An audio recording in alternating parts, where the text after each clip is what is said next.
Hi കൂട്ടുകാരെ, ഒരു 14 വയസ്സ് മാത്രം പ്രായമുള്ള പെൺകുട്ടി റോട്ടിലിറങ്ങിയിട്ട് എനിക്ക് നീതി ലഭിച്ചിട്ടില്ലെങ്കിൽ എന്നെ ദയാവധത്തിന്, അതായത് മേഴ്സി കില്ലിങ്ങിന് വിധേയാക്കുമെന്ന് സമരം ചെയ്യാണ്. എന്താണ് അവളുടെ ജീവനേക്കാൾ പ്രധാനപ്പെട്ട കാര്യം അവൾക്ക് നേടാനുള്ള? ഒരിക്കലും പ്രതീക്ഷിക്കാത്ത പല ട്വിസ്റ്റുകളുമായിട്ട് അവസാനം എക്സ്പെക്ട് ചെയ്യാത്ത ഒരു ഷോക്കിംഗ് ട്വിസ്റ്റോടുകൂടി അവസാനിക്കുന്ന ഏറ്റവും പുതിയ ഒരു അടിപൊളി തെലുഗു ത്രില്ലർ കഥയാണ് ഇന്ന് നമ്മൾ കാണാൻ പോകുന്നത്. കഥയുടെ പേര് മേഴ്സി കില്ലിംഗ്. ഒരു കാര്യം നിങ്ങൾക്ക് ഉറപ്പുവരാം, ഇതുപോലൊരു കഥ നിങ്ങൾ കണ്ടിട്ടുണ്ടാവാൻ ചാൻസ് ഇല്ല. അപ്പോൾ കഥ കണ്ടു കഴിഞ്ഞിട്ട് എങ്ങനെയുണ്ടായിരുന്നു നിങ്ങളുടെ അഭിപ്രായങ്ങൾ, അതുപോലെ ഈ കഥയ്ക്ക് എത്ര സ്റ്റാർ കൊടുക്കാൻ പറ്റും കമന്റ് ബോക്സിൽ ഒന്ന് പറഞ്ഞേക്കുക. അതുപോലെ ഇതിലും അടിപൊളി കഥകൾ നിങ്ങൾക്ക് വേണ്ടി തേടി കണ്ടുപിടിച്ച് എത്തിക്കാനായിട്ട് എനിക്കൊരു മോട്ടിവേഷനായിട്ട് എല്ലാ കൂട്ടുകാരും മറക്കാതെ ഇപ്പം തന്നെ ഈ വീഡിയോയ്ക്ക് മാക്സിമം ഒന്ന് ലൈക്ക് ചെയ്തേക്കണേ. ഈ കഥ ഇഷ്ടപ്പെട്ടാൽ കൂട്ടുകാരിലേക്ക് ഷെയർ ചെയ്യാനും ഇതുപോലുള്ള കഥകൾക്കായിട്ട് ട്വിസ്റ്റ് മലയാളി എന്ന നമ്മുടെ ചാനൽ സബ്സ്ക്രൈബ് ചെയ്യാനും മറക്കരുത്. പിന്നെ നമ്മൾ ഓൾറെഡി കണ്ടുകൊണ്ടിരുന്ന സ്കൂളിന്റെ അരികിലെ കുളത്തിൽ നിന്ന് കിട്ടിയ പെൺകുട്ടിയുടെ വനത്തിന് പിന്നിലെ രഹസ്യം അന്വേഷിച്ച് കൂട്ടുകാർ ഇറങ്ങിയിരുന്നില്ലേ, ആ ഒരു സീരീസിന്റെ അവസാനത്തെ പാർട്ട് നമ്മുടെ സീരീസ് ചാനലിലാണ് അപ്ലോഡ് ചെയ്യാൻ പോകുന്നത്. ഈ ഒരു കഥ കണ്ടു കഴിയുമ്പോഴേക്കും കമന്റ് ബോക്സിലും ഡിസ്ക്രിപ്ഷനിലും ലിങ്ക് വന്നിട്ടുണ്ടാവും. അപ്പോൾ ഈ കഥയ്ക്ക് ശേഷം ആ കുട്ടികൾ കണ്ടുപിടിച്ച രഹസ്യം എന്താണെന്ന് കാണാൻ ആ ഒരു ലിങ്കിൽ ക്ലിക്ക് ചെയ്താൽ മതി. അപ്പോൾ ഇനി നമുക്ക് ഈ ഒരു കഥ തുടങ്ങിയാലോ? കഥയുടെ ആരംഭത്തിലെ ഒരു വലിയ ബിസിനസ്സുകാരൻ, ഇങ്ങനെയുടെ പേര് കൃഷ്ണ എന്നാണ്. കൃഷ്ണയ്ക്ക് അസിസ്റ്റന്റ് പത്രത്തിൽ വന്നൊരു വൈറൽ ന്യൂസ് കാണിച്ചു കൊടുക്കാണ്. അതായത് സ്വേച്ഛ എന്ന ഒരു ചെറിയ പെൺകുട്ടി, 16 വയസ്സിന്റെ ഉള്ളിലെ പ്രായം കാണും. അവള് മേഴ്സി കില്ലിങ്ങിനെ അഥവാ ദയാവധത്തിനെ സമരം ചെയ്യാൻ ഇറങ്ങിയിരിക്കുകയാണ്. അങ്ങനെ പൊതുജനങ്ങളുടെ ഇടയിലും സോഷ്യൽ മീഡിയയിലൊക്കെ എല്ലാ ജനങ്ങളും ഇപ്പോൾ സ്വേച്ഛയുടെ ആ ഒരു ഭയപ്പെടുത്തുന്ന തീരുമാനത്തെക്കുറിച്ചാണ് ചർച്ച ചെയ്യുന്നത്. ഇത്രയും ചെറിയ ഒരു പെൺകുട്ടി എന്തിനാണ് ഇങ്ങനൊരു തീരുമാനം എടുത്തത്? അപ്പോൾ അവൾ പറയുന്നത്, എനിക്ക് നീതി ലഭിച്ചിട്ടില്ല. ഈ നാട്ടിലെ നിയമങ്ങളോ അല്ലെങ്കിൽ ജനങ്ങളോ ആരും എനിക്ക് നീതി വാങ്ങി തന്നിട്ടില്ലെങ്കിൽ എന്റെ അവസാന ആഗ്രഹം ദയാവധം നടത്തി തന്നാൽ മതി. അതുവരെ ഞാൻ സമരത്തിൽ നിന്ന് പിന്നോട്ട് മാറില്ല. ഈ നാട്ടിലെ നീതിയൊന്നുമല്ല, അനീതിയാണ് കൂടുതലും നടന്നുകൊണ്ടിരിക്കുന്നത്. എന്നാൽ ഈ ഒരു ദയാവധം, അതായത് കരുണ കൊല എന്ന് പറയും, അത് എങ്ങനത്തെ ആളുകൾക്കാണ് നിയമപരമായിട്ട് നടത്താനുള്ള സാധ്യത എന്ന് വെച്ചാൽ ഒരിക്കലും തിരിച്ച് ജീവിതത്തിലേക്ക് വരില്ല. അപ്പോൾ അവരുടെ ഓർഗൻസ് മറ്റ് ജീവനിലൂടെ തുടിക്കാൻ വേണ്ടിയിട്ട്, അതല്ലെങ്കിൽ വല്ലാതെ വാർദ്ധക്യത്തിലെത്തിയിട്ട് വേദനയും അസുഖമൊന്നും സഹിക്കാൻ പറ്റാതെയാകുമ്പോൾ അവർ തന്നെ റിക്വസ്റ്റ് ചെയ്തു കഴിഞ്ഞാൽ കോടതിക്ക് അത് ന്യായമായി തോന്നിയാൽ മാത്രമേ ഇതുപോലെ ദയാവധത്തിന് സമ്മതം കൊടുക്കുള്ളൂ. എന്നാൽ സ്വേച്ഛയുടെ ആ ഒരു പ്രശ്നമില്ലേ, ആ ഒരു നാട്ടിലെ ഏറ്റവും വലിയ ബിസിനസ്സുകാരൻ സോഷ്യൽ മീഡിയയിലൂടെ പങ്കുവച്ചപ്പോൾ അവസാനം അത് മന്ത്രിയുടെ അരികിലും എത്തിയിട്ടുണ്ട്. അങ്ങനെ അവര് നേരെ കളക്ടറിന് ആ ഒരു കേസ് കൈമാറുന്നുണ്ട്. സ്വേച്ഛയുടെ പ്രശ്നങ്ങൾ സീരിയസ് ആണെന്ന് ഉറപ്പായപ്പോൾ അവൾക്ക് നീതി വാങ്ങിക്കൊടുക്കാൻ പോലീസ് ഹെഡിനെ നിയമിക്കുകയാണ്. അതായത് അവള് എന്ത് സങ്കടം അനുഭവിച്ചിട്ടാണ് ഈ ഒരു ദയാവധത്തിന് വേണ്ടി സമരം ചെയ്യുന്നത്. അങ്ങനെ പോലീസ് ടീമിലെ സ്വേച്ഛയെ തേടി ഇറങ്ങുമ്പോൾ അവളുള്ളത് ആ ഒരു സിറ്റിയുടെ നടുക്കാണ്. സൊസൈറ്റിയോട് കുറച്ച് കരുണയുള്ള, അതായത് സോഷ്യൽ വർക്കേഴ്സിലെ അവർക്ക് സ്വേച്ഛയ്ക്ക് എന്തോ സീരിയസ് ആയിട്ടുള്ള പ്രശ്നം എന്ന് ഉറപ്പായിട്ട് സ്വേച്ഛയ്ക്ക് നീതി വാങ്ങിക്കൊടുക്കാൻ വേണ്ടിയിട്ട് അവിടെ അവരും തടിച്ചു കൂടുകയാണ്. എന്നാൽ അങ്ങോട്ടേക്ക് എത്തിയ നമ്മുടെ പോലീസ് ടീമിലെ സ്വേച്ഛയെ അറസ്റ്റ് ചെയ്ത് കൊണ്ടുപോകാൻ നോക്കുമ്പോൾ അവള് ഈ നാട്ടില് ന്യായം ചെയ്താലും അറസ്റ്റ് ചെയ്ത് കൊണ്ടുപോകലെ, അല്ല ഞാൻ എന്തെങ്കിലും തെറ്റ് ചെയ്തവരൊക്കെ വിട്ടിട്ട് സമരം ചെയ്യുന്നവരെ എന്തിനാ അറസ്റ്റ് ചെയ്യുന്നത്? അപ്പോൾ പോലീസ് ഹെഡ്, അല്ല മോളെ, അങ്ങനെയല്ല, നീ ഇതിപ്പോ എന്താവശ്യത്തിന് വേണ്ടിയിട്ടാണ്, ആരുടെ ശ്രദ്ധയിലെത്താൻ വേണ്ടിയിട്ടാണ് ഈ സമരം ചെയ്തത്? അവരുടെ ശ്രദ്ധയിലെത്തിയിട്ടുണ്ട്. അതായത് ഹയർ അതോറിറ്റിയാണ് നിന്റെ പ്രശ്നം എന്താണെന്ന് അന്വേഷിക്കാനായിട്ട് തൽക്കാലം അറസ്റ്റ് ചെയ്ത് കൂട്ടിക്കൊണ്ടുപോകാൻ പറഞ്ഞത്. അടുത്ത സീനിൽ നമ്മൾ കാണുന്നത് അതിന് മാത്രം സ്വേച്ഛയുടെ ലൈഫിൽ എന്ത് പ്രശ്നമാണ് സംഭവിച്ചതെന്നുള്ള ആ ഒരു ഫ്ലാഷ് ബാക്ക് ആണ്. അതായത് സ്വേച്ഛയ്ക്ക് അച്ഛനും അമ്മയില്ല, ഫാമിലി എന്ന് പറയാൻ ആരുമില്ല. അതുകൊണ്ട് തന്നെ അവളൊരു അനാഥാലയത്തിനാണ് പഠിച്ച് വളർന്നുകൊണ്ടിരിക്കുന്നത്. അങ്ങനെ ഇരിക്കുകയാണ് ആ ഒരു ഓർഫനേജിൽ എന്തോ കളവ് പോകുന്നത്. അപ്പോൾ പോലീസ് ആ ഒരു കേസ് അന്വേഷിക്കാനായിട്ട് ഓർഫനേജിൽ എത്തിയിട്ട് ശരിക്ക് വ്യക്തമായിട്ട് ഒന്ന് അന്വേഷിക്കാതെ അവിടെയുള്ള ചെറിയ കുട്ടികളെ കുറ്റവാളികളായിട്ട് കാണുകയാണ്. നിങ്ങളിൽ ആരോ അല്ലേ അത് കട്ടെടുത്ത്, അപ്പോൾ എടുത്ത സാധനം വെക്കുക, എപ്പോഴാ കട്ടതെന്ന് പറയാം. എന്നാൽ സ്വേച്ഛയ്ക്ക് വല്ലാതെ ദേഷ്യം വന്നിട്ട്, ഞങ്ങൾ ഒരു സാധനം കട്ടെടുത്തിട്ടില്ല, അതിന്റെ ആവശ്യമില്ല, സത്യമാണ്, ഞങ്ങൾ അനാഥരാണ്, എന്നാൽ നമ്മൾ കള്ളന്മാരൊന്നുമല്ല. സാറിന് വ്യക്തമായിട്ട് എന്താ സംഭവിച്ചതെന്ന് അന്വേഷിക്കാൻ പറ്റാത്തതുകൊണ്ടാണോ പാവപ്പെട്ട ഞങ്ങൾ കുട്ടികളുടെ മേലെ കുതിര കയറുന്നത്? ആ ഒരു കാഴ്ച കണ്ടുകൊണ്ട് അങ്ങോട്ട് വന്ന വക്കീലില്ലേ, പെൺകുട്ടികളായി കഴിഞ്ഞാലേ ഇങ്ങനെ ധൈര്യശാലിയായിരിക്കണം. അങ്ങനെ പോലീസുകാരെ അവിടുന്ന് പറഞ്ഞയക്കുകയാണ്. ചുറുക്കം കണ്ടിട്ട് നമ്മുടെ വക്കീല് അവളെ അഭിനന്ദിക്കുന്നുണ്ട്. എന്നിട്ട് സ്വേച്ഛയ്ക്കും ബാക്കി കുട്ടികൾക്കും കുറച്ച് പൈസയും കൊടുത്തിട്ടാണ് അങ്ങനെ അവിടെ നിന്ന് പോകുന്നത്. എന്നാൽ സ്വേച്ഛയ്ക്ക് വല്ലാതെ സങ്കടമാവാണ്. നമ്മൾ ഒരു അനാഥരായതുകൊണ്ടല്ലേ എല്ലാവരും നമ്മളെ സംശയത്തോടെ കുറ്റവാളികളെ പോലെ നോക്കുന്നത്. അടുത്ത സീനില് നമ്മുടെ ശ്വേത പഠിക്കുന്ന സ്കൂളിലെ ആർട്സ് പ്രോഗ്രാം വരാൻ പോവാണ്. അപ്പോൾ ഓരോ കുട്ടികളും എന്തൊക്കെ പ്രോഗ്രാമിന് പങ്കെടുക്കാൻ പോകുന്നതെന്ന് അവരുടെ പേര് കൊടുക്കാൻ പറയുമ്പോൾ ഓരോ പെൺകുട്ടികൾ ഡാൻസ്, പാട്ട് അങ്ങനെ പേര് കൊടുക്കുകയാണ്. അങ്ങനെ നമ്മുടെ സ്വേച്ഛയോട് ചോദിക്കുമ്പോൾ അവളൊരു സ്പീച്ചാണ് പറയാൻ പോകുന്നത്. അപ്പോൾ ടോപ്പിക്ക് എന്താണെന്ന് ചോദിക്കുമ്പോൾ ഹ്യൂമൻ റിലേഷൻഷിപ്പ്, മനുഷ്യർ തമ്മിലുള്ള ബന്ധത്തെക്കുറിച്ച്. എന്നാൽ അത് കേട്ടപ്പോൾ ആ ഒരു സാറ് പറയുന്നുണ്ട്, അല്ല നീയാണോ ഹ്യൂമൻ റിലേഷനെ കുറിച്ച് സ്പീച്ച് നടത്താൻ പോകുന്നത്? നിനക്ക് കുടുംബം എന്ന് പറയാൻ ആരുമില്ല, അച്ഛനും അമ്മയില്ല. അച്ഛൻ്റെ അമ്മയുടെയോ ആരുടെയെങ്കിലും സ്നേഹം നീ എന്താണെന്ന് അറിഞ്ഞിട്ടുണ്ടോ? പിന്നെ നിനക്ക് എങ്ങനെയാ ഹ്യൂമൻ റിലേഷനെ കുറിച്ച് എന്തെങ്കിലും പറയാൻ പറ്റുക? അതായത് ശ്വേതയുടെ മനസ്സ് നോക്കുന്ന പോലെയാണ് ആ ഒരു സാറിന്റെ ബിഹേവിയർ. ഇതുപോലത്തെ സാറുമാരുടെ തലമുറ കടന്നു കൊടുക്കണ്ടേ? അത് കേട്ടപ്പോൾ നമ്മുടെ ശ്വേതയ്ക്കില്ലേ വല്ലാതെ സങ്കടം സഹിക്കാൻ പറ്റുന്നില്ല. അവളുടെ കണ്ണൊക്കെ നിറഞ്ഞൊഴുകുന്നുണ്ട്. സൊസൈറ്റി മൊത്തം പഠിപ്പിക്കുന്ന സാറടക്കം ഒരേ കണ്ണോടുകൂടെയാണല്ലോ കാണുന്നത്. അങ്ങനെ ഇരിക്കെ കുറച്ച് ദിവസത്തിന് ശേഷം ഒരു വലിയ റിച്ച് ഫാമിലിയിലെ ആ ഒരു ഓർഫനേജിലേക്ക് വന്നിട്ട് അവരുടെ ഒരു കുട്ടിയുടെ ബർത്ത്ഡേ അവിടെ വെച്ച് നടത്തുകയാണ്. അപ്പോൾ അതിനിടയിൽ അവരുടെ മാനേജർ പറയുന്നുണ്ട്, എല്ലാ കുട്ടികളും ഹാപ്പി ബർത്ത്ഡേ സോങ് പാട്. എന്നാൽ ആരും പാടുന്നില്ല. സ്വേച്ഛ അവൾ ഉള്ളിലേക്ക് പോയി നോക്കുമ്പോൾ പാട് സ്വേച്ഛ. അപ്പോൾ സ്വേച്ഛ ഇതുപോലെ റിച്ച് ഫാമിലിയിലെ പാരന്റ്സ് അവരുടെ കുട്ടിയെ കൂട്ടിക്കൊണ്ടുവന്നിട്ട് നമ്മൾ അച്ഛനും അമ്മയില്ലാത്ത അനാഥ കുഞ്ഞുങ്ങളുടെ മുമ്പിൽ വെച്ച് സെലിബ്രേഷൻ നടത്തുമ്പോൾ എങ്ങനെയാണ് നമുക്ക് സന്തോഷിക്കാൻ പറ്റുക? നമ്മുടെ മനസ്സിൽ അച്ഛനും അമ്മയില്ലാത്ത നോവല് വരിക. എന്നാൽ ഓർഫനേജിലെ അധികാരികളും പറയുന്നത്, നിനക്ക് നാവിന് നീളം കൂടുതലെന്ന് വെച്ചിട്ട് എന്തും എവിടെയും സംസാരിക്കാനാ? രാത്രിയായിട്ടും അവൾക്ക് ഉറങ്ങാനോ ആ ഒരു ചിന്തയിൽ നിന്ന് രക്ഷപ്പെടാനോ പറ്റുന്നില്ല. ഈ ലോകത്ത് മൃഗങ്ങൾ പോലും അവരുടെ കുഞ്ഞിനെ തനിച്ചാക്കി പോകുന്നില്ലല്ലോ, പിന്നെ നമ്മൾ മനുഷ്യര് എന്തിനാണ് ചെയ്യുന്നത്? എന്നാൽ അവളുടെ അച്ഛനെയും അമ്മയും തേടിപ്പോകാൻ ഇറങ്ങുകയാണ്. അപ്പോഴാണ് ഓർഫനേജിൽ സ്വേച്ഛയുടെ ഒരു ബർത്ത് സർട്ടിഫിക്കറ്റ് കിട്ടുന്നത്. എന്നാൽ അതിൽ അച്ഛന്റെയും അമ്മയുടെയും പേരില്ല. എന്നാൽ അവൾ ജനിച്ച ഹോസ്പിറ്റൽ ഏതാണെന്ന് മെൻഷൻ ചെയ്തിട്ടുണ്ട്. അങ്ങനെ ആ ഒരു ബർത്ത് സർട്ടിഫിക്കറ്റ് എടുത്തിട്ട് നേരെ ഹോസ്പിറ്റലിലേക്ക് പോയിട്ട് ഡോക്ടറോട് 14 വർഷത്തിന് മുൻപാണ് ഞാൻ ജനിച്ചത്. എൻ്റെ അച്ഛനോ അമ്മയോ ആരാണെന്ന് എനിക്കറിയില്ല. എന്നാൽ എൻ്റെ അമ്മ ആരാണെന്നെങ്കിലും ഈ ഹോസ്പിറ്റലിലെ റെക്കോർഡിലുണ്ടാവും, ഒന്ന് നോക്കി പറയാവോ? എന്നാൽ ഡോക്ടർ കലിപ്പില്, നീ ചോദിച്ച ഫയൽ എടുക്കണമെങ്കിൽ 14 വർഷത്തെ ഫയല് തപ്പിപ്പോണം. എനിക്ക് വേറെ പണിയൊന്നുമില്ല എന്നാ, നീ നിന്റെ പാടും നോക്കി ഒന്ന് പോയെന്നും പറഞ്ഞ് ആ ഒരു ബർത്ത് സർട്ടിഫിക്കറ്റിലെ അത് ചുരുട്ടി കളയാണ്. ആ ഹോസ്പിറ്റലിൽ സെക്യൂരിറ്റി ആ കാഴ്ച കണ്ടപ്പോൾ സങ്കടം തോന്നിയിട്ട്, മോളെ നിന്നെ ഹെൽപ്പ് ചെയ്യാനേ ഈ ഹോസ്പിറ്റലിൽ കുറെ വർഷങ്ങളായിട്ട് ജോലി ചെയ്യുന്ന ദേവമ്മ എന്ന ഒരു നഴ്സ് ഉണ്ട്. അപ്പോൾ നിന്റെ അമ്മയെക്കുറിച്ച് ഉറപ്പായിട്ടും അവർക്കറിയായിരിക്കും. അപ്പോൾ എന്തായാലും നീ അവരെ പോയി ഒന്ന് കാണാൻ നോക്ക്. അങ്ങനെ സ്വേച്ഛയിലെ ആ ഒരു നഴ്സിനെ കണ്ടിട്ട് കാര്യങ്ങൾ പറയുമ്പോൾ ആ ഒരു നഴ്സിനാണെങ്കിൽ നമ്മുടെ സ്വേച്ഛയുടെ മുഖം കണ്ടപ്പോൾ തന്നെ പഴയ കാര്യങ്ങളൊക്കെ ഓർമ്മയിൽ വരികയാണ്. മോളെ എനിക്ക് നല്ല ഓർമ്മയാ. 14 വർഷം മുമ്പ് ഒരിക്കൽ അർദ്ധരാത്രി നല്ല മഴയുള്ള സമയത്ത് പ്രസവ വേദനയിൽ പിഴഞ്ഞുകൊണ്ടിരുന്ന നിന്റെ അമ്മയെ ഒരു ഓട്ടോ ഡ്രൈവറാണ് ഹോസ്പിറ്റലിലേക്ക് കൊണ്ടുവരുന്നത്. എന്നാൽ നിന്റെ അമ്മയുടെ അവസ്ഥ വളരെ മോശമായിരുന്നു. അപ്പോൾ ഡോക്ടറോട് സീരിയസ് ആയിട്ടുള്ള നിലയിൽ ഒരു പെൺകുട്ടി പ്രസവ വേദനയിൽ ഹോസ്പിറ്റലിൽ എത്തിയിട്ടുണ്ട്, ഒന്ന് നോക്കുവോ? എന്നാൽ എത്ര ചോദിച്ചാലും ആ ഒരു ഡോക്ടർ അന്ന് നിന്റെ അമ്മയുടെ കാര്യം നോക്കിയില്ല. എന്നാൽ ഞാനൊന്ന് റിക്വസ്റ്റ് ചെയ്തതാ, സാറേ ഒന്ന് കരുണ കാണിക്കേ. അപ്പൊ അങ്ങേരെന്താ പറഞ്ഞെന്നറിയോ? അതിന് ആ പെൺകുട്ടി അവളെന്താ എന്റെ കുടുംബ, എന്റെ രക്ത, അല്ലെങ്കിൽ എനിക്ക് പരിചയങ്ങളുണ്ടോ? ഇല്ലല്ലോ, അതുകൊണ്ട് എനിക്ക് പ്രസവം നോക്കാൻ പറ്റില്ല. അങ്ങനെ അയാളോട് നിന്ന് തിരിഞ്ഞു നടന്നതാണ്. ഞാൻ നിന്നെയും നിന്റെ അമ്മയും രക്ഷപ്പെടുത്താൻ പരമാവധി ശ്രമിച്ചു നോക്കിയിരുന്നു. എന്നാൽ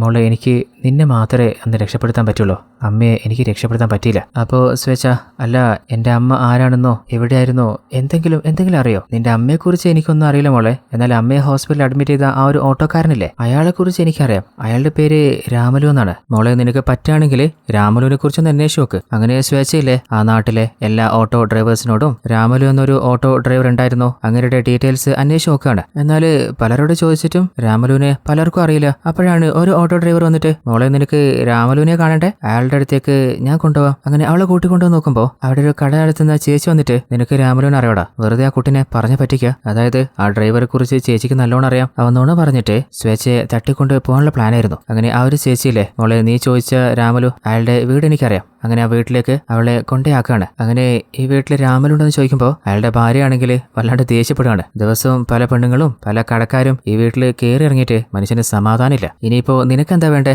അപ്പോഴാണ് അവള് കാര്യങ്ങൾ പറയുന്നത്. 14 വർഷങ്ങൾക്ക് മുൻപ് എന്റെ അമ്മയെ ഹോസ്പിറ്റലിലാക്കിയത് നിങ്ങളുടെ ഭർത്താവ് രാമലുവാണ്. അപ്പൊ എന്റെ അമ്മ ആരാണെന്ന് അറിയാൻ വേണ്ടിയിട്ടാ. അപ്പോൾ സ്വേച്ഛയുടെ അവസ്ഥ മനസ്സിലാക്കിയിട്ട് രാമലുവിനെ കൂട്ടിക്കൊണ്ടുവരികയാണ്. അങ്ങനെ കാര്യങ്ങൾ രാമലുവിനോട് ചോദിക്കുമ്പോൾ, മോളെ നീ പറഞ്ഞ കാര്യങ്ങൾ എനിക്ക് ഓർമ്മയുണ്ട്. അന്ന് നിന്റെ അമ്മയെ ഹോസ്പിറ്റലിലാക്കിയത് ഞാൻ തന്നെയാ. അതായത് രാത്രി ഞാൻ ഓട്ടോ ഓടിച്ചു വന്നുകൊണ്ടിരിക്കുമ്പോഴാണ് നിന്റെ അമ്മ റോട്ടിൽ കിടക്കുന്നത് കാണുന്നത്. അപ്പോൾ ഒരു ഗർഭിണി പെൺകുട്ടി വല്ലാതെ പരിക്ക് പറ്റിയിട്ട് ആരെങ്കിലും എന്നെ സഹായിക്കണമെന്ന് സങ്കടപ്പെടുന്ന കണ്ടപ്പോൾ എനിക്ക് മനസ്സ് സമ്മതിച്ചില്ല. അങ്ങനെയാണ് ഞാൻ എന്റെ വണ്ടിയിൽ നിന്റെ അമ്മയെ കയറ്റി അടുത്തുള്ള ഹോസ്പിറ്റലിൽ കൊണ്ടുപോകുന്നത്. എന്നാൽ പിന്നീട് ഞാൻ അന്വേഷിച്ചപ്പോഴാണ് ചികിത്സ പിഴവ് കാരണം നിന്റെ അമ്മ മരണപ്പെട്ടെന്നും നീ മാത്രമാണ് രക്ഷപ്പെട്ടെന്ന് പറയുന്നത്. അമ്മയെ ഹോസ്പിറ്റലിലേക്ക് കൊണ്ടുപോകുമ്പോൾ അവരുടെ പേര് ഭാരതി എന്നാണെന്നും രാമപുരം എന്ന സ്ഥലത്താണ് അവരൊന്നും പറഞ്ഞിരുന്നു. അങ്ങനെ സ്വേച്ഛയെ ഒരു ചേച്ചി ഹെൽപ്പ് ചെയ്തില്ലേ, അവരോട് നന്ദിയും പറഞ്ഞ് തന്റെ അമ്മയെ തേടിയിട്ട് അമ്മയുടെ നാട്ടിലേക്ക് വരികയാണ്. അപ്പോഴാണ് ആ ഒരു നാട്ടില് ഒരു മൈക്ക് അനൗൺസ്മെന്റ് ഒക്കെ നടത്തുന്ന ഒരു പയ്യനെ കാണുന്നത്. ഇവന്റെ പേരാണ് മഹേഷ്. അനൗൺസ്മെന്റ് കഴിഞ്ഞിട്ട് ഒരു ചായക്കടയിൽ നിന്ന് ഒരു ചായയും വാങ്ങിയിട്ട് കഴിക്കാൻ അവൻ കടിയെടുക്കാണ്. എന്നാൽ അതേ ചായക്കടയിൽ ഉണ്ടായിരുന്ന ചില ആളുകളില്ലേ, അവന്റെ കൈ കൊണ്ട് തന്നെ ആ കടി എടുക്കണോ, കടക്കാരാ നിനക്കത് എടുത്തു കൊടുത്തൂടെ. അതായത് താഴ്ന്ന ജാതിക്കാരോട് ആ ഗ്രാമത്തിലെ പലരും വെറുപ്പ് കൊണ്ടു നടക്കുന്നുണ്ടെന്ന് ഇതിൽ നിന്ന് വ്യക്തമായിട്ട് മനസ്സിലാവുന്നുണ്ട്. അങ്ങനെ സ്വേച്ഛ തന്റെ അമ്മയെ തേടി പല സ്ഥലത്തും അലഞ്ഞ് വല്ലാതെ തളർന്നപ്പോ കുറച്ചു നേരത്തെ മഹേഷ് ചായ വാങ്ങി കുടിച്ചില്ലേ, ആ ചായക്കടയിൽ നിന്ന് കുറച്ച് വെള്ളം വാങ്ങി കുടിക്കുകയാണ്. അപ്പോൾ അതിനിടയിൽ സ്വേച്ഛ നിങ്ങൾക്ക് ഈ നാട്ടിലുള്ള ഭാരതി അറിയോ? അപ്പൊ ഒരു ദേഷ്യത്തില് ഭാരതിയെ തേടി വന്നതാ, ഈ നാട്ടിന്റെ മാനം കളഞ്ഞിരുത്തി അവളെ തേടി വന്നിട്ടുണ്ടെങ്കിൽ നീയും അവളുടെ കൂട്ടത്തിൽ പെട്ടത് തന്നെ ആയിരിക്കൂലേ. ആ ഒരു വെള്ളം ഒടച്ചിട്ട് നീ ഒന്നിവിടുന്ന് പോയേ. എന്നിട്ട് ആ ഒരു സ്ഥലമൊക്കെ അവർ ക്ലീൻ ചെയ്യാണ്. ഇവരൊക്കെ ഇത്രയ്ക്ക് ദേഷ്യം പിടിക്കേണ്ട കാര്യം എന്താണെന്ന് മനസ്സിലാവുന്നില്ല. എന്നാൽ സ്വേച്ഛ ഭാരതിയെ കുറിച്ച് അന്വേഷിച്ചതൊക്കെ മഹേഷ് കണ്ടിട്ടില്ലേ, അവൾ എന്തായിരിക്കും നമ്മുടെ ഭാരതിയെ കുറിച്ച് അന്വേഷിച്ചിട്ടുണ്ടാവുക. അങ്ങനെ ആ കടയിലെ ആളുകളോട് വർഷങ്ങളായിട്ട് ഒരു മാറ്റൂലല്ലേ, നിങ്ങളൊക്കെ മനുഷ്യര് തന്നെയാണോ, ജാതിയും വേർതിരിവും കെട്ടിപ്പിടിച്ച് നടക്കുന്നത്. അങ്ങനെ നമ്മുടെ സ്വേച്ഛയോട് നീ ഭാരതിയെ തേടി വന്നതാ. അങ്ങനെ ഭാരതിയെ കുറിച്ചിട്ടുള്ള ഫ്ലാഷ് ബാക്ക് മഹേഷ് പറയാണ്. അതായത് ഭാരതി അവൾ വേറെ ആരുമല്ല, നമ്മുടെ മഹേഷിന്റെ അമ്മാവന്റെയും അമ്മായിയുടെയും മകളാണ്. മഹേഷിന്റെ ജോലി എന്താന്ന് വെച്ചാല് മീൻപിടുത്താണ്. അപ്പോഴാണ് ഭാരതിയിലെ ഒരു സ്പെഷ്യൽ ഡിഷ് ഉണ്ടാക്കിയിട്ട് മഹേഷിന്റെ അച്ഛനും അമ്മയ്ക്കും കൊണ്ട് കൊടുക്കുന്നത്. കുറെ നാളായിട്ട് മഹേഷ് ഭാരതിയെ പ്രണയിക്കുന്നുണ്ട്. ഇടക്കിടക്ക് അവനൊരു സൂചന കൊടുക്കുന്നുണ്ട്. ഭാരതിക്കും അവന് ഇഷ്ടമാണ്. അങ്ങനെ പതിയെ പതിയെ അവരുടെ പ്രണയം ഇംപ്രൂവ് ആവാണ്. അങ്ങനെ കല്യാണം കഴിക്കാനുള്ള ഒരു തീരുമാനത്തിലെത്തുന്നുണ്ട്. അങ്ങനെ വളരെ സന്തോഷത്തില് ഹാപ്പി ആയിട്ട് പ്രണയിച്ചുകൊണ്ട് അവരുടെ ലൈഫ് മുന്നോട്ട് പോവാണ്. എന്നാൽ മഹേഷിനും ഭാരതിക്കും അങ്ങോട്ടും കൂടി ഇഷ്ടമാണെന്ന് അവന്റെ അമ്മാവനും അമ്മായിക്കും അറിയുകയും ചെയ്യാം. അങ്ങനെ അടുത്ത സീനില് നമ്മുടെ മീൻ തൊഴിലാളികളിലെ അവരെ പിടിച്ച മീനുകള് സാധാരണ ബസവ എന്ന് പറയുന്ന ഒരാൾക്കാണ് കൊടുത്തോണ്ടിരുന്നത്. അപ്പോഴാണ് അങ്ങോട്ടേക്ക് രാജ എന്നൊരു ബിസിനസ്സുകാരൻ വന്നിട്ട് പറയുന്നത്, നിങ്ങൾ കഷ്ടപ്പെടുന്നതിന് അർഹമായിട്ടുള്ള പണം ആ ഒരു ബസവ നിങ്ങൾക്ക് ഇതുവരെ തന്നിട്ടില്ല. ഇനി നിങ്ങളെ പിടിക്കുന്ന മീനുകൾ എനിക്ക് വിൽക്കുകയാണെങ്കിൽ നിങ്ങൾക്ക് മാർക്കറ്റിലെ ഏറ്റവും കൂടുതൽ റേറ്റ് തന്നെ എനിക്ക് തരാൻ പറ്റും. അങ്ങനെ മഹേഷും ടീമും അത് സമ്മതിക്കാൻ നിൽക്കുമ്പോൾ ബസവയുടെ ആൾക്കാര് മീൻ എടുത്തോണ്ടിരിക്കല്ലേ, കാലിപ്പായ അവരെ മഹേഷിനെയും ആൾക്കാരും ഉപദ്രവിക്കാൻ വരികയാണ്. എന്നാലും മഹേഷ് ഓരോരുത്തരെയും എടുത്ത് പഞ്ഞു കിടന്നിട്ട് അങ്ങനെ വലിയ ഫൈറ്റ് ആകുമ്പോൾ അവസാനം അങ്ങോട്ടേക്ക് ബസ് വന്നിട്ട് ബിസിനസ്സുകാരൻ രാജനോട് സ്ഥലം നോക്കി കളിക്കടാ, എന്നിട്ട് ആ നാട്ടിലെ ജനങ്ങളോട് നിങ്ങൾക്ക് ഫുഡിനും വസ്ത്രത്തിനുള്ള പൈസ കിട്ടുന്നില്ലേ, ഇത് എന്റെ സ്ഥലമാണ്, ആ പൈസ വാങ്ങിയിട്ട് മര്യാദക്ക് പണിയെടുത്തോളാം, അല്ലെങ്കിൽ അതും കിട്ടില്ല. ഒരു അടിമകളെ പോലെയാണ് അയാള് അവരെ ട്രീറ്റ് ചെയ്യുന്നത്. ആ ഒരു സ്ഥലം മുഴുവനായിട്ട് ബസവയുടെയും ആൾക്കാരെയും കൺട്രോളിലാണ്. അതുകൊണ്ട് തന്നെ ഗ്രാമത്തിലെ പലർക്കും അയാളെ എതിർക്കാൻ പായാണ്. അടുത്ത സീനിലെ ഭാരതിയുടെ അമ്മ, അതായത് മഹേഷിന്റെ മാമിയില്ലേ, അവനെ വീട്ടിലേക്ക് വിളിക്കുകയാണ്. അതായത് ഭാരതിക്ക് ഫുഡ് റെഡിയാക്കിയിട്ടുണ്ട്, അതൊന്ന് കൊണ്ടു കൊടുക്കാനാണ്. അപ്പോൾ അവൻ ചോദിക്കുന്നുണ്ട്, എനിക്ക് ഭാരതിയെ കല്യാണം കഴിച്ചു തരുമോ? പിന്നെ അതെന്ത് ചോദ്യമാടാ, ചെറുപ്പം മുതലേ നിങ്ങൾ രണ്ടുപേരും ഒന്നിച്ച് ജീവിക്കുന്ന കാണാനല്ലേ ഞങ്ങളും ആഗ്രഹിക്കുന്നത്. അങ്ങനെ മഹേഷ് വളരെ ഹാപ്പി ആയിട്ട് തുള്ളിച്ചാടിക്കൊണ്ട് ഭാരതികളുടെ ഫുഡ് എടുത്തിട്ട് കോളേജില്, അതായത് ഭാരതിയുടെ ക്ലാസ്സിലേക്ക് പോവാണ്. എന്നിട്ട് ഭാരതിക്ക് ഫുഡ് കൊടുക്കാനെന്ന് പറയുമ്പോൾ കോളേജ് എന്ന് പറയുന്നത് അവള് നേരത്തെ വീട്ടിലേക്ക് പോയല്ലോ. എന്നാൽ മഹേഷ് തിരിച്ച് വീട്ടിൽ വന്നിട്ട് തന്റെ മാമിയോടും അമ്മാരോടും ചോദിക്കുമ്പോൾ അവര് പറയുന്നത് അവള് വീട്ടിലേക്ക് വന്നിട്ടില്ല എന്നാണ്. ചിലപ്പോ മഹേഷിന്റെ വീട്ടിൽ പോയിട്ടുണ്ടെങ്കിലോ അവിടെ പോയി നോക്കുമ്പോൾ അവിടത്തേക്ക് വന്നിട്ടില്ല. എന്നാൽ ഭാരതി അവൾ എവിടെയാ പോയ, അവൾക്ക് എന്താ സംഭവിച്ച ഒന്നും മനസ്സിലാവുന്നില്ല. ആ ഒരു നാട് മുഴുവനായിട്ട് അവളെ തേടി അലഞ്ഞു നോക്കുന്നുണ്ട്. എന്നാൽ ഒരു ക്ലൂവും കിട്ടാതെ എല്ലാവരും ടെൻഷനിൽ വീട്ടിലിരിക്കുമ്പോഴാണ് ഭാരതി സങ്കടത്തില് വീട്ടിലേക്ക് വരുന്നത്. എനിക്കൊരു ആക്സിഡന്റ് പറ്റിയതായിരുന്നു. അപ്പോൾ ചെറുതായിട്ട് അവൾക്ക് മുറിവൊക്കെ പറ്റിയിട്ടുണ്ട്. അച്ഛനും അമ്മയില്ലേ അവളെ സമാധാനിപ്പിക്കുകയാണ്. അവളുടെ സങ്കടം മഹേഷും കാണുന്നില്ലേ. അങ്ങനെ അടുത്ത ദിവസം തന്നെ ഭാരതിക്ക് മുറിവ് പറ്റിയില്ലേ, ആ മുറിവിന് മരുന്നുമായിട്ട് മഹേഷ് വരികയാണ്. എന്നിട്ട് അവൻ തന്നെ ആ മരുന്ന് വെച്ചു കൊടുക്കുന്നുണ്ട്. എന്നിട്ട് മഹേഷ്, ഞാൻ മീൻ പിടിക്കാനായിട്ട് ഒന്ന് കടലിലേക്ക് പോവാണ്, ചിലപ്പോൾ ഒരു മാസം കഴിയായിരിക്കും തിരിച്ചു വരാന്, നിന്റെ മുറിവ് പേടിക്കാനൊന്നുമില്ല, 2-3 ദിവസം കൊണ്ട് ശരിയായിക്കോളും. എന്നാൽ ഭാരതിക്ക് സങ്കടം എന്താന്ന് വെച്ചാല് ഒരു മാസം മഹേഷ് മാറി നിൽക്കാൻ പോവല്ലേ. അങ്ങനെ അടുത്ത ദിവസം തന്നെ മഹേഷ് കടലിലേക്ക് പോകാൻ റെഡിയാകുമ്പോൾ ഭാരതിയുടെ അച്ഛൻ വന്നിട്ട്, നീ വേഗം തിരിച്ചു വരണേ, എന്നിട്ട് വേണം എന്റെ മോളെ നിനക്ക് കല്യാണം കഴിച്ചു തരാന്. അത് കേട്ടപ്പോൾ മഹേഷ് ആണെങ്കിൽ, ഞാൻ ഒരു മാസത്തോളം നിൽക്കണമെന്ന് കരുതിയതാ, ഇനി അതില്ല, ഒരു 2-3 ആഴ്ചയിൽ ഞാൻ തിരിച്ചു വരും. അങ്ങനെ മഹേഷ് പറയുന്ന കഥയൊക്കെ കേൾക്കുമ്പോൾ സ്വേച്ഛയ്ക്ക് തോന്നുന്നുണ്ട്, മഹേഷ് തിരിച്ചു വന്നിട്ട് ഭാരതിയെ കല്യാണം കഴിച്ചിട്ടുണ്ടെങ്കിൽ അപ്പൊ മഹേഷ് ആണോ എന്റെ അച്ഛൻ. എന്നാൽ അപ്പോഴാണ് മഹേഷ് ഫ്ലാഷ് ബാക്ക് പറയുന്നത്. അവൻ കടലിൽ നിന്ന് തിരിച്ചു വരുന്ന സമയത്ത് ഭാരതിയിലെ ഭയന്ന് ഓടി വന്നോണ്ടിരിക്കുകയാണ്. അപ്പോൾ അവളുടെ അച്ഛനും അമ്മയും എന്ത് നിനക്ക് പറ്റുന്ന ചോദിക്കുമ്പോൾ ആ ഒരു നാടിനെ കൺട്രോൾ ചെയ്യുന്ന പണക്കാരൻ ബസവയിലെ അവന്റെ വലങ്കൈ ഒരു ഗേ പയ്യനെ നമ്മുടെ ഭാരതിയെ അയാൾ കല്യാണം കഴിച്ചു കൊടുത്തിട്ടുണ്ട്. എന്നാൽ ആ ഒരു ഗേയുടെ തന്ത വലങ്കയിലെ അയാള് ഭാരതിയെ അബ്യൂസ് ചെയ്യാൻ ശ്രമിച്ചപ്പോൾ അവള് പേടിച്ച് വിറച്ചിട്ട് അവിടെ നോട് രക്ഷപ്പെട്ടു വന്നതാണ്. തന്റെ അച്ഛനോടും അമ്മയോടും സങ്കടം പറയുമ്പോൾ അവളുടെ പിന്നാലെ ആ വലങ്കയും മകനും വരുന്നുണ്ട്. എന്നാൽ ഭാരതിയുടെ അച്ഛന് വല്ലാതെ ദേഷ്യം വന്നിട്ട് എന്റെ മോളോട് നിങ്ങൾ എന്ത് ക്രൂരതയെ ചെയ്യുന്നേ, എന്നാൽ ആ ഒരു അടയാളാണെങ്കിലേ പിന്നെ നിന്റെ മോളത്ര പതിവ്രതയൊന്നുമല്ല. അങ്ങനെ അവളെക്കുറിച്ച് വളരെ മോശമായിട്ട് പറയുമ്പോൾ അത് കേട്ടുക്കാന് മഹേഷിന് പറ്റിയില്ല.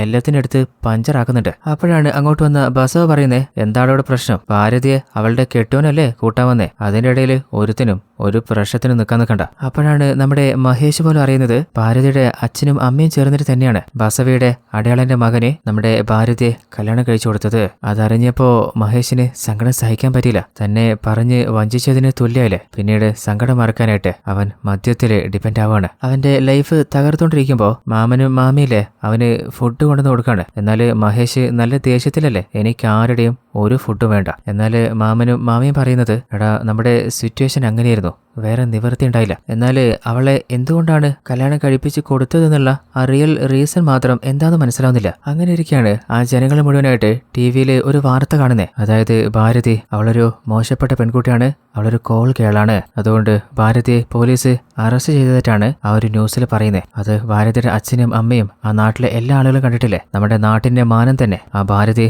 അവളില്ലാതെ ആക്കിയില്ലേ. ഇനി ഇതുപോലൊരുത്തി ഈ നാട്ടിലുണ്ടാകാൻ പാടില്ല. എല്ലാവർക്കും ഒരു പാടായിട്ട് അവളെ നമ്മൾ തന്നെ കല്ലെറിഞ്ഞ് കൊന്നു കളയണമെന്ന് പറഞ്ഞിട്ട് അവളുടെ നേരേക്ക് ആ ജനങ്ങൾ മുഴുവനായിട്ട് കല്ലെറിയാണ്. എന്നാൽ ഭാരതി കരഞ്ഞു പറയുന്നുണ്ട്, ഞാനൊരു തെറ്റും ചെയ്തിട്ടില്ല, എന്നെ ചതിച്ചതാ. എന്നാൽ ആര് കേൾക്കാൻ? ഇതിനൊക്കെ നേതൃത്വം നൽകിയത് ആ ബസവയിലെ അയാൾ തന്നെയാണ്. അവസാനം വല്ലാതെ മുറിവേറ്റ ഭാരതിയിലെ അവര് പെട്രോൾ ഒഴിച്ച് കൊളുത്തു നോക്കുമ്പോൾ അതിനിടയിൽ അവളോടൊന്ന് ഓടി രക്ഷപ്പെട്ടിട്ടുണ്ട്. അപ്പോൾ മഹേഷ് നമ്മുടെ സ്വേച്ഛയോട് അവസാനമായിട്ട് ഭാരതിയെ അന്നാണ് ഞാൻ കാണുന്നത്, പിന്നീട് അവളെ ഞാൻ കണ്ടിട്ടില്ല, അവൾക്ക് എന്താ പറ്റിയെന്നും അറിയില്ല. തന്റെ അമ്മയെക്കുറിച്ച് അറിഞ്ഞപ്പോൾ സ്വേച്ഛയുടെ നെഞ്ച് തകർന്നു വന്നിട്ട് അങ്ങനെ സ്വേച്ഛക്ക് കുറച്ച് വെള്ളമായി കൊടുക്കാനായിട്ട് അവളെ നേരെ കൂട്ടിക്കൊണ്ടിരുന്നത് അവളുടെ സ്വന്തം അമ്മയായ ഭാരതിയുടെ അച്ഛന്റെയും അമ്മയുടെ വീട്ടിലേക്കാണ്. അപ്പോൾ മഹേഷില്ലേ ഇവരാണ് ഭാരതിയുടെ അച്ഛനും അമ്മയെന്ന് പറഞ്ഞപ്പോൾ സ്വേച്ഛ ഇവരോ, ഇവരുടെ കയ്യിൽ നിന്ന് എനിക്കൊരു തുള്ളി വെള്ളം വേണ്ടെന്ന് പറഞ്ഞിട്ട് അതും താഴെ ഇട്ടിട്ട് അവിടെ നിന്ന് ദേഷ്യത്തിൽ അവൾ പോവാണ്. എന്നാൽ ഭാരതിയുടെ അച്ഛനും അമ്മയും അല്ല പെൺകുട്ടി ഏതാ, അവളെന്തിനാ ഇപ്പൊ ഇങ്ങനെ റിയാക്ട് ചെയ്യുന്നത്? മഹേഷിനും മനസ്സിലാവുന്നില്ല. എനിക്കും അറിയില്ല, അവള് ഭാരതി ചോദിച്ചു വന്നു, എനിക്കറിയുന്ന കാര്യങ്ങളൊക്കെ അവളെക്കുറിച്ച് ഞാൻ പറഞ്ഞു കൊടുത്തു. അപ്പോൾ മഹേഷ് പറയുന്ന വെച്ച് നോക്കുമ്പോൾ സ്വേച്ഛയുടെ അച്ഛൻ എന്തായാലും മഹേഷ് അല്ല. അപ്പോൾ പിന്നെ ആരായിരിക്കും? അവൾക്ക് ഒരു ക്ലൂവും കിട്ടുന്നില്ല. അപ്പോഴാണ് സ്വേച്ഛയ്ക്ക് ഒരു കാര്യം ഓർമ്മ വരുന്നത്, 14 വർഷങ്ങൾക്ക് മുൻപ് എന്റെ അമ്മയുടെ മേലെ ഒരു കേസ് ഉണ്ടായിരുന്നില്ലേ. അപ്പോൾ നേരെ സ്റ്റേഷനിലേക്ക് പോയിട്ട് എസ് ഐയോട് 14 വർഷങ്ങൾക്ക് മുൻപ് ഭാരതി എന്ന ഒരു പെൺകുട്ടിയെ നിങ്ങൾ ലൈംഗിക തൊഴിലാളിയെന്ന് പറഞ്ഞിട്ട് അറസ്റ്റ് ചെയ്തിരുന്നില്ലേ, ആ ഒരു ഡീറ്റെയിൽസ് എനിക്കൊന്ന് വേണമല്ലോ. അവളുടെ സിറ്റുവേഷൻ പറഞ്ഞപ്പോൾ ആ ഒരു പോലീസുകാരൻ കുറെ കഷ്ടപ്പെട്ട് ആ ഒരു ഫയൽ എടുത്തു കൊടുക്കുകയാണ്. അപ്പോഴാണ് ഭാരതിയെക്കുറിച്ച് പല കാര്യങ്ങളും അവൾക്ക് മനസ്സിലാവുന്നത്. 14 വർഷങ്ങൾക്ക് മുൻപുള്ള ആ ഒരു കേസ് അന്ന് വൈറലായിരുന്നില്ലേ, മീഡിയയിലൊക്കെ വന്നതുമല്ലേ. അപ്പോൾ ആ ഒരു വിഷ്വലൊക്കെ ഇപ്പോൾ സോഷ്യൽ മീഡിയയിലുണ്ട്. അങ്ങനെ സ്വേച്ഛ അവസാനം അവളുടെ അമ്മയെ നേരിട്ട് കാണുകയാണ്. സ്വേച്ഛയ്ക്ക് ഒരു കാര്യം ഉറപ്പാണ്, അതായത് മഹേഷ് പറഞ്ഞു വെച്ച് നോക്കുമ്പോൾ തന്റെ അമ്മ അങ്ങനെ ഒരു സ്ത്രീയല്ല, അമ്മയെ ആരോ ചതിച്ചതാണ്. അപ്പോൾ അതാരാണെന്ന് കണ്ടുപിടിക്കണമെങ്കിൽ 14 വർഷങ്ങൾക്ക് മുൻപ് അമ്മയ്ക്കെതിരെ ആരാണ് കേസ് കൊടുത്തത്, അവർക്കെതിരെ ഒരു ഓപ്പോസിറ്റ് കേസ് കൊടുത്തേ മതിയാവും. അപ്പോൾ അവർ ഡിഫെൻഡ് ചെയ്യാൻ വരുമല്ലോ. അങ്ങനെ ഒരു വക്കീലിനെ കാണാൻ പോകുമ്പോൾ എന്താ മോളെ നിനക്ക് വേണ്ടേ? അപ്പോൾ 14 വർഷത്തെ ആ ഒരു കേസ് റീ ഓപ്പൺ ചെയ്യേണ്ട കാര്യം പറയാണ്. എന്നാൽ വക്കീലാണെങ്കിൽ ആ കേസ് 14 വർഷം മുമ്പത്തെയാണ്. അത് മാത്രമല്ല ആ കേസ് അത്ര നല്ലൊരു കേസും അല്ലല്ലോ. ഇപ്പൊ ഒരു ചെറിയ പെൺകുട്ടി നീ വന്നിട്ട് ഈ കേസിന്റെ പിന്നാലെ ഇറങ്ങിയാല് നിന്റെ പേരും കൂടി മോശാവില്ലേ, അതുകൊണ്ട് ഈ കേസ് ഒഴിവാക്കുന്നേ നല്ലത്. എന്നാൽ സ്വേച്ഛ മറ്റ് പല വക്കീലന്മാരെയും കണ്ടു നോക്കുന്നുണ്ട്, എന്നാൽ ആരും കേസെടുക്കാൻ തയ്യാറാവുന്നില്ല. എന്നാൽ തന്റെ അമ്മയ്ക്ക് നീതി വാങ്ങിക്കൊടുക്കാനുള്ള കേസിന്റെ പിന്നാലെ സ്വേച്ഛ ഇറങ്ങിയെന്ന് ആരും അറിഞ്ഞപ്പോ അവളെ കൊല്ലാനായിട്ട് അവന്റെ അടിയാൾക്കാരെ അയച്ചിട്ട് സ്വേച്ഛയെ തട്ടിക്കൊണ്ടു പോകാൻ നോക്കാണ്. എന്നാൽ എന്താണ് സംഭവിക്കുന്നത് സ്വേച്ഛയ്ക്ക് മനസ്സിലാവുന്നുണ്ടായിരുന്നില്ല. ഭാഗ്യത്തിന് അതിനുള്ളില് മഹേഷ് ആ കാഴ്ച കണ്ടിട്ടുണ്ട്. അവരുടെ കയ്യിൽ നിന്ന് സ്വേച്ഛയെ രക്ഷപ്പെടുത്തുകയാണ്. അടുത്ത സീനിൽ നമ്മൾ കാണുന്നത് സ്വേച്ഛ എങ്ങനെയാണ് ഈ ഒരു ദയാവധത്തിന് ഇറങ്ങി തിരിച്ചെന്നുള്ള ആ ഒരു ഫ്ലാഷ് ബാക്ക് ആണ്. അതായത് ഒരിക്കൽ സ്വേച്ഛ ലൈബ്രറിയിൽ ഇരിക്കുമ്പോൾ അങ്ങോട്ടേക്ക് ഒരു വക്കീൽ വരികയാണ്. ഈ വക്കീൽ ഏതാന്ന് വെച്ചാൽ കഥയുടെ ആരംഭത്തിൽ നമ്മുടെ സ്വേച്ഛയെ ഹെൽപ്പ് ചെയ്തിട്ടുണ്ടായിരുന്നില്ലേ, അതേ വക്കീൽ തന്നെ. അന്ന് സ്വേച്ഛ ഒരു ധൈര്യശാലിയായ കുട്ടിയായിരുന്നില്ലേ, എന്നാൽ ഇപ്പോൾ അവളുടെ മുഖത്തൊരു സങ്കടം കാണാണ്. അപ്പോഴാണ് അവളുടെ സാഹചര്യം പറയുന്നത്. അപ്പോൾ 14 വർഷം മുമ്പ് നിന്റെ അമ്മക്ക് സംഭവിച്ചതില് അമ്മയുടെ നിരപരാധിത്വം നിനക്ക് തെളിയിക്കണമെങ്കിൽ അതിന് വ്യക്തമായിട്ടുള്ള എവിഡൻസ് ഇല്ലാതെ നമുക്കൊന്നും ചെയ്യാൻ പറ്റില്ല. അല്ലെങ്കിൽ പിന്നെ ആകെയുള്ളൊരു ഓപ്ഷൻ എന്താണെന്ന് വെച്ചാൽ അധികാരത്തിലിരിക്കുന്ന കോടതിയുടെയോ അതുപോലെ മന്ത്രിമാരുടെയൊക്കെ ശ്രദ്ധ നിന്റെ മേലെ വീഴണം. അതിനിപ്പോ സമരം ചെയ്യാതെ വേറെ വഴിയില്ല. ഇതുവരെ ചെയ്യാത്ത കുറ്റത്തിന് ശിക്ഷിക്കപ്പെടുന്നായപ്പോ ചില ആളുകൾ ദയാവധത്തിന് റിക്വസ്റ്റ് ചെയ്തപ്പോഴാണ് കോടതി അവരുടെ ശരിക്ക് പ്രശ്നം പഠിക്കുന്നതും അവർക്ക് നീതി ലഭിക്കുന്നതും. അങ്ങനെ ആ വക്കീലിന്റെ ആ വാക്ക് കേട്ട ശേഷമാണ് നമ്മുടെ സ്വേച്ഛ തന്റെ അമ്മയെ ചതിച്ചതാരാണ്, അമ്മയ്ക്ക് എന്താണ് സംഭവിച്ചത്, ആ നീതി വാങ്ങിക്കൊടുക്കാന് മീഡിയയുടെയും ഗവൺമെന്റിന്റെയും ശ്രദ്ധ നേടിയെടുക്കാന് ദയാവധമെന്ന സമരവുമായിട്ട് ഇറങ്ങുന്നത്. അങ്ങനെ പ്രസന്റില് സ്വേച്ഛയെ നേരെ പോലീസ് കൂട്ടിക്കൊണ്ടുവന്നത് കോടതിയിലേക്കാണ്.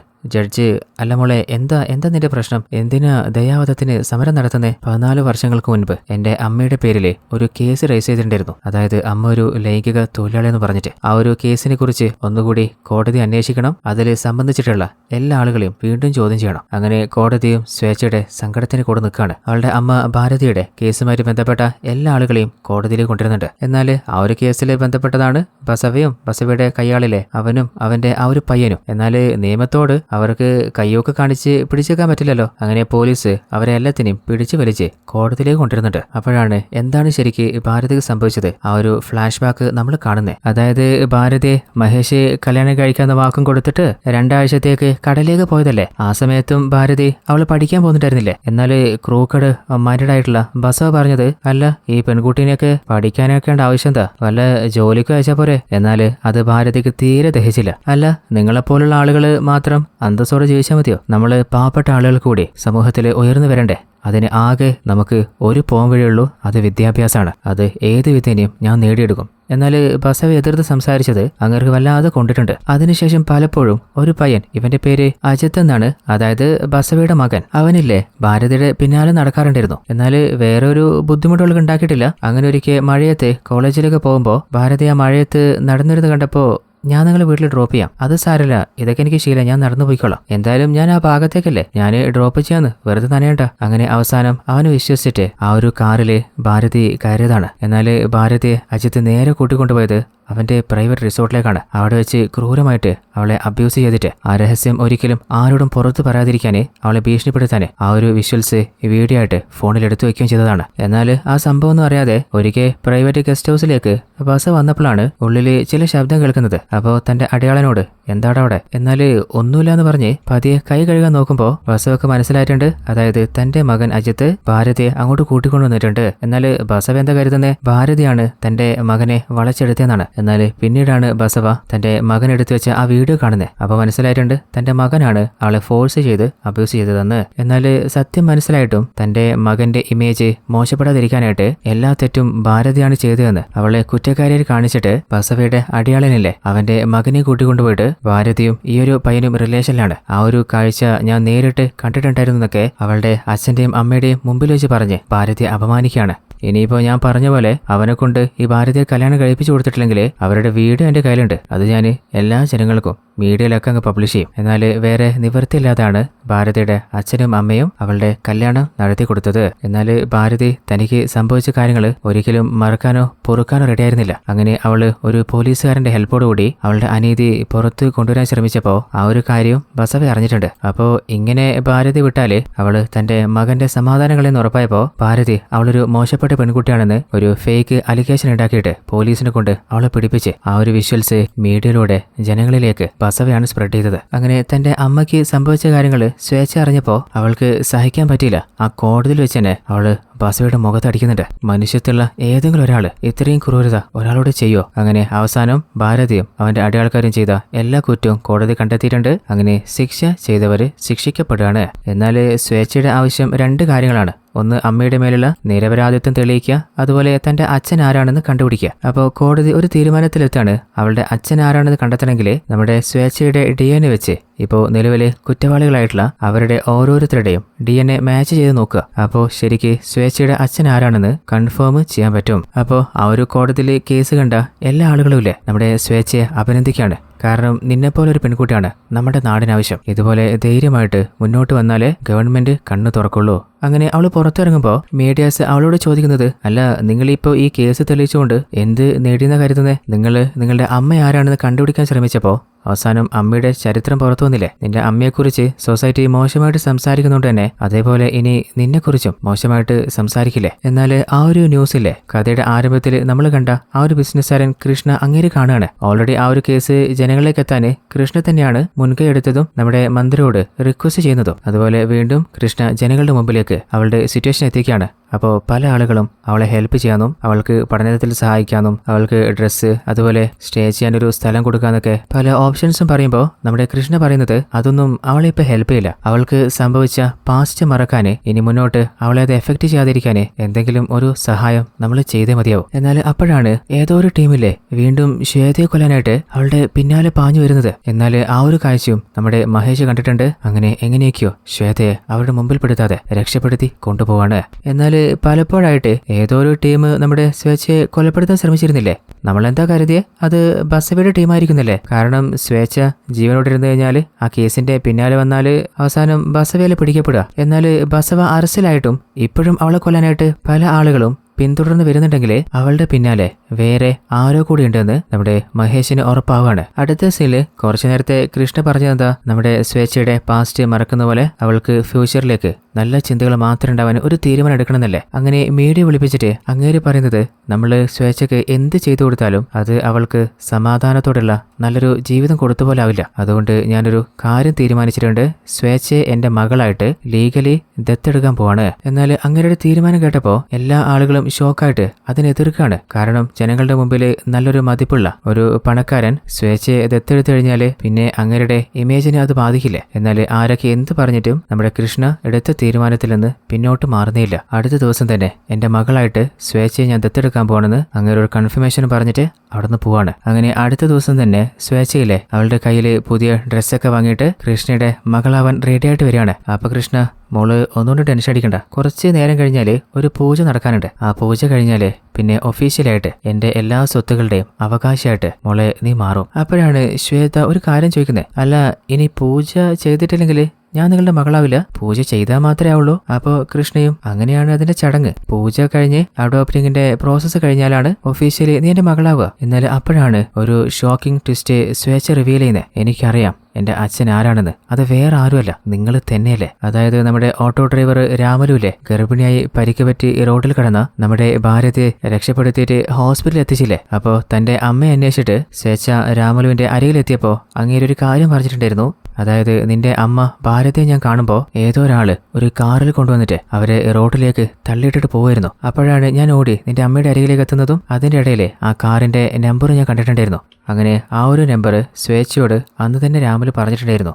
അവളത് നോട്ട് ചെയ്ത് വെച്ചിട്ടുണ്ട്. അങ്ങനെ അവസാനം ആ നമ്പർ ആരെന്ന് നോക്കുമ്പോൾ അത് വേറെ ആരുതുമല്ല, ഈ ഒരു ബിസിനസ്സുകാരൻ കൃഷ്ണയില്ലേ ഇങ്ങേരത് തന്നെയാണ്. അപ്പോൾ സ്വേച്ഛ ചോദിക്കുന്നുണ്ട്, എന്റെ അമ്മയും നിങ്ങളുമായിട്ട് എന്തായിരുന്നു ബന്ധമുണ്ടായിരുന്നത്? അപ്പോഴാണ് ശരിക്കും എന്താണ് സംഭവിച്ചെന്നുള്ള ഫ്ലാഷ് ബാക്ക് കൃഷ്ണ പറയുന്നത്. അതായത് ഭാരതിയെ തന്റെ ഗ്രാമത്തിലെ ആളുകൾ കൊലപ്പെടുത്താൻ ശ്രമിച്ചപ്പോൾ അവള് അവിടുന്ന് ജീവനം കൊണ്ട് ഓടി രക്ഷപ്പെട്ടു വന്നത് ഈ ഒരു നാട്ടിലെ കൃഷ്ണയുടെ വീട്ടിലേക്കാണ്. എന്നാൽ ആ ഒരു സമയത്ത് കൃഷ്ണ മദ്യപിച്ചിട്ട് ബോധം പകുതി മങ്ങിയ അവസ്ഥയിലിരുന്നു. ആ സമയത്ത് ആ ഒരു സ്വബോധം നഷ്ടപ്പെട്ട അവസ്ഥയിൽ കൃഷ്ണയിലെ ഭാരതിയെ അബ്യൂസ് ചെയ്തതാണ്. എന്നാലും കൃഷ്ണയുടെ ഭാഗത്തല്ലേ തെറ്റ് സംഭവിച്ചത്. ഭാരതിക്കാണെങ്കിൽ രക്ഷപ്പെട്ട് എങ്ങോട്ടും പോകാനും പറ്റില്ല. അങ്ങനെ അവളെ സഹായിക്കാനായിട്ട് തന്റെ പ്രൈവറ്റ് ഗസ്റ്റ് ഹൗസിൽ അവളെ സ്റ്റേ ചെയ്യിപ്പിച്ചിട്ട് അവളുടെ കാര്യങ്ങളൊക്കെ കുറേയധികം മാസങ്ങളായിട്ട് നോക്കി നടത്തായിരുന്നു. എന്നാൽ ഭാരതി കുറെ നാളായിട്ട് ഗർഭിണിയായിരുന്നു.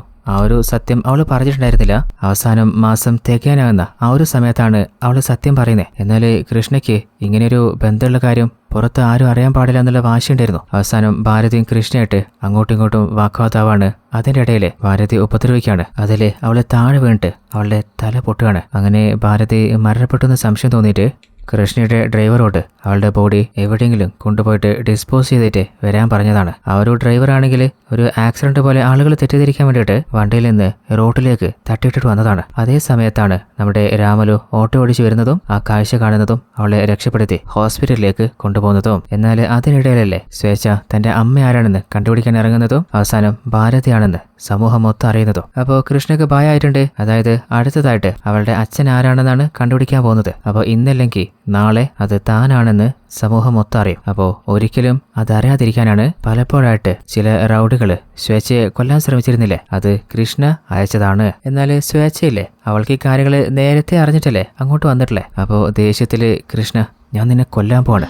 അപ്പോൾ അവള് എന്നെ കൊല്ലാൻ പോവാ, പിന്നെ എന്റെ മാനം നഷ്ടപ്പെടാതിരിക്കാനേ എനിക്ക് വേറെ വഴിയില്ല. എന്നാൽ അപ്പോഴാണ് ആ ഒരു കൃഷ്ണ കാണുന്നത്. അതായത് എല്ലാ ന്യൂസിലും മീഡിയയിലും നമ്മുടെ കൃഷ്ണ പറഞ്ഞ എല്ലാ കാര്യങ്ങളും റെക്കോർഡായിട്ട് ലൈവായിട്ട് പബ്ലിഷ് ആയിക്കൊണ്ടിരിക്കുകയാണ്. അതായത് സ്വേച്ഛ എല്ലാ പ്രിക്കോഷനോടു കൂടിയാണ് ഇങ്ങോട്ടേക്ക് വന്നത്. അതായത് തന്റെ അമ്മയെ കൊലപ്പെടുത്തിയതിന് പക വീട്ടാനും പുറമെ ഒരു മുഖവും അകത്ത് മറ്റൊരു മുഖമായി ജീവിക്കുന്ന അയാളുടെ കള്ളി പുറത്താക്കാനും. എന്നാൽ സമൂഹത്തിന് മുമ്പിൽ കൃഷ്ണ ഒരു നല്ല വ്യക്തിയാണെന്നല്ലേ അയാള് പോർട്രേറ്റ് ചെയ്തിട്ടുണ്ടായിരുന്നത്. അവസാനം കുറ്റബോധം സഹിക്കാൻ പറ്റാതെ അയാൾ തന്നെ ആ ഗണ്ണ് വെച്ച് സ്വയം ഷൂട്ട് ചെയ്യാണ്. അങ്ങനെ സ്വേച്ഛ തന്റെ ജീവിതത്തിൽ ഒറ്റക്കാവാൻ കാരണമായ കൃഷ്ണയ്ക്കെതിരെ, അതുപോലെ അമ്മയെ ഉപദ്രവിച്ച ബസവയോടും ടീമിനോടും എല്ലാവരോടും അവള് പക വീട്ടിക്കൊണ്ട് മാസായിട്ട് അവിടെ നിന്ന് നടന്നു പോവാണ്. ഇതോടുകൂടി ഈ ഒരു കഥ ഇവിടെ അവസാനിക്കുകയാണ്. അപ്പോ എങ്ങനെയുണ്ടായിരുന്ന കഥ? ഒരു വ്യത്യസ്തമായ കഥയായിരുന്നില്ലേ? സ്വേച്ഛ നമ്മളെ പഠിപ്പിക്കുന്നത് നമുക്ക് സങ്കടങ്ങൾ ഉണ്ടാവുമ്പോൾ ആ സങ്കടങ്ങളൊക്കെ സഹിച്ച് നമ്മൾ ധൈര്യശാലയെ മാറണം. അപ്പോൾ പിന്നെ ഒരു പേടിയില്ലാതെ